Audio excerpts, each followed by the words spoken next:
Here we have a function that is represented symbolically by f of x equals the absolute value of x minus 3. And we are asked to find the domain and range for this function. So it would not be really useful to list all the ordered pairs. There are infinitely many ordered pairs that are part of this function.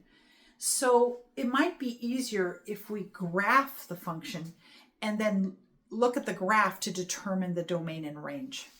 So that's what I'm going to do here. This is the symbolic representation of the function. I'm going to draw a table of values. Now, x is our input and f of x is the output, which we could call y. Remember, y and f of x are interchangeable. Again, I can't list all the ordered pairs because there are infinitely many, but I can list some. And I'm going to try some negative values, and I'm also going to try some positive values, and also 0 as well. So let's try -3, -2, -1, 0, 1, 2, and 3. And that should give us a pretty good idea of what's happening here.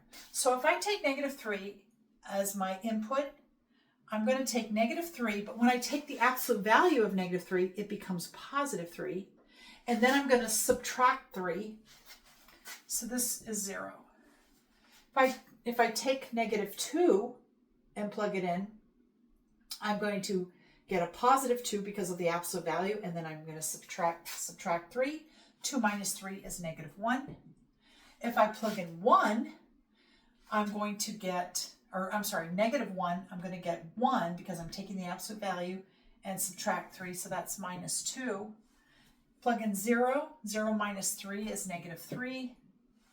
Plug in 1, absolute value of 1 is just 1, minus 3 will give me -2. And then if I plug in 2, the absolute value of 2 is still 2. 2 minus 3 is -1. And then if I plug in 3, the absolute value of 3 is just 3, but I'm subtracting 3, so that gives me 0. So here's a table of values, and if I plot these points in the rectangular coordinate system, then I will get an idea of what this function looks like graphically.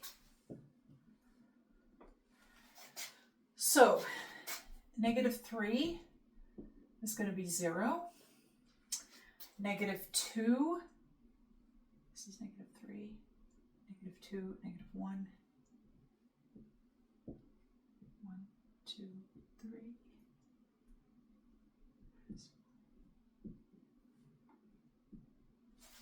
Okay. All right. -2 is paired with -1. So the x on the x-axis, here's the y. I go to -2, and then I go down 1 to -1 vertically. So horizontally, I'm at -2, and vertically, I'm at -1. Then at -1, horizontally, I'm here, and then I go down 2. So here I'm at -2.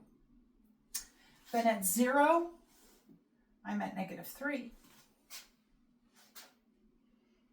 And then at 1, I'm at -2. And then at 2, I'm at -1. And 3, I'm at 0. So I have this function that looks like a V, which is what we expect from the absolute value function. And I'm asked to find the domain and range. As it turns out, you can take the absolute value of any number, whether it's -1,000,000 or 1,000,000, you can take the absolute value and you can subtract 3. So the input really is anything I want.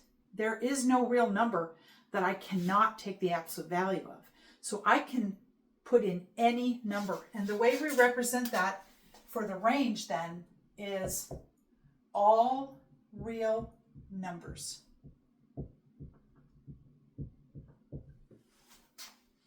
I'm sorry, that's the domain.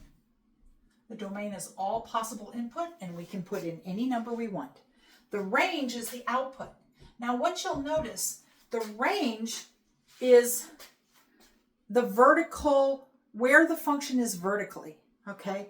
What is happening vertically? So here we have the function is going infinitely higher. It's getting infinitely higher and higher. So vertically, it can go as high as we want it to. However, it has a low point. It never goes lower than -3, right? So we can say that the range is all y values that are greater than or equal to -3. Okay?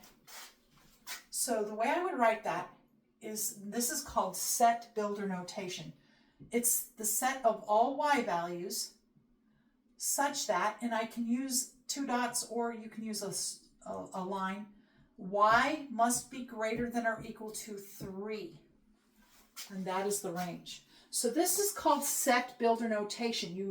You say what your variable is, and then you describe what's true about your variable. In this case, y is our variable, and we're saying that y must be greater than or equal to 3. It can't go below -3. Y is greater than or equal to -3. I put a 3 there at first, but it's actually -3.